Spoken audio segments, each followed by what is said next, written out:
Hi friends, welcome to Akalyah Recipes. இன்னைக்கு நம்ம சேனல்ல snack cum side dish recipe பார்க்க போறோம்.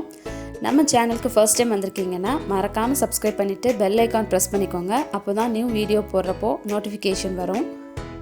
இந்த டிஷ் வந்து ரொம்ப சிம்பிளான, ஈஸியான, டேஸ்டியான டிஷ். வாங்க எப்படி பண்றதுன்னு பார்க்கலாம்.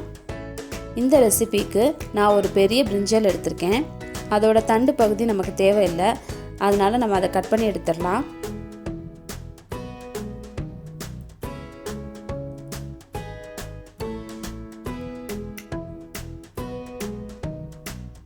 இப்போ இதை ரவுண்டாக காயின்ஸ் மாதிரி கட் பண்ணிக்கோங்க. ரொம்ப தின்னாகவும் இல்லாமல் திக்காகவும் இல்லாமல் மீடியம் சைஸில் ஸ்லைஸ் பண்ணிக்கோங்க. இந்த டிஷ் பிரிஞ்சாலே பிடிக்காதவங்க கூட சாப்பிட்ருவாங்க. பிரிஞ்சால் மாதிரியே இருக்காது, ரொம்ப டிஃப்ரெண்ட்டாக இருக்கும்.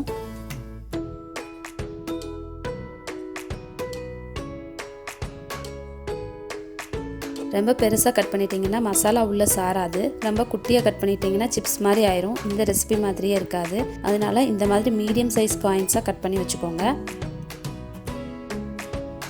இப்போது ஒரு பவுலில் 1/2 டீஸ்பூன் கரம் மசாலா, 1/4 டீஸ்பூன் மஞ்சள் தூள், 1/2 டீஸ்பூன் கார்ன்ஃப்ளவர், 1/2 டீஸ்பூன் மிளகாய் தூள், 1/2 டீஸ்பூன் உப்பு, 1/2 டீஸ்பூன் அரிசி மாவு, 1 டீஸ்பூன் நல்லெண்ணெய். இப்போ இது எல்லாத்தையுமே ட்ரையாக நம்ம மிக்ஸ் பண்ணிக்கலாம். நல்லா சால்ட், ஆயில் எல்லாமே இதில் மிக்ஸ் ஆகிற மாதிரி நல்லா கலந்து விட்டுக்கோங்க. இப்போ அதோட கொஞ்சம் கொஞ்சமாக தண்ணி ஊற்றி நம்ம மிக்ஸ் பண்ணிக்க போகிறோம். ரொம்ப தண்ணியெல்லாம் வேண்டாம், ஓரளவு கெட்டியாக இருக்க மாதிரி இந்த கத்திரிக்காயில் படுற மாதிரி இந்த மசாலா பேஸ்ட்டை நம்ம மிக்ஸ் பண்ணிக்கலாம். இப்போது இந்த மசாலா பேஸ்ட் ரெடி ஆயிடுச்சு. இந்த கன்சிஸ்டன்சியில் இருந்தால் கரெக்டாக இருக்கும்.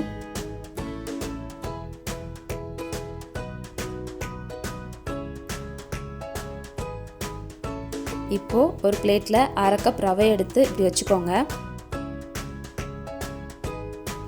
இப்போ நம்ம காயின் ஷேப்பில் கட் பண்ணி வச்சுருக்க பிரிஞ்சால்ஸ் எடுத்து மசாலாவில் கோட் பண்ணிக்கலாம். மசாலா எல்லா சைடும் படுற மாதிரி நம்ம திருப்பி போட்டு கோட் பண்ணிக்கலாம்.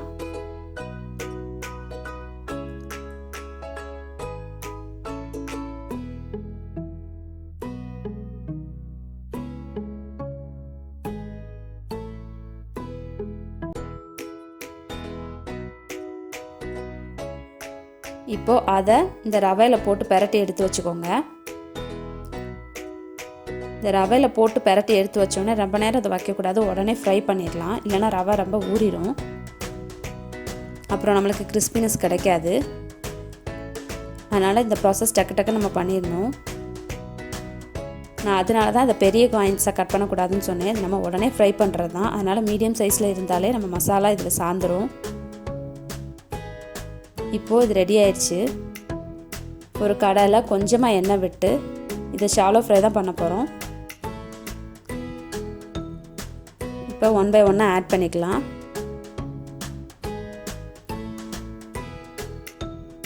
இது வெளியே நல்லா கிறிஸ்பியாகவும் உள்ளே ரொம்ப சாஃப்டாக ஃப்ளஷியாகவும் இருக்கும்.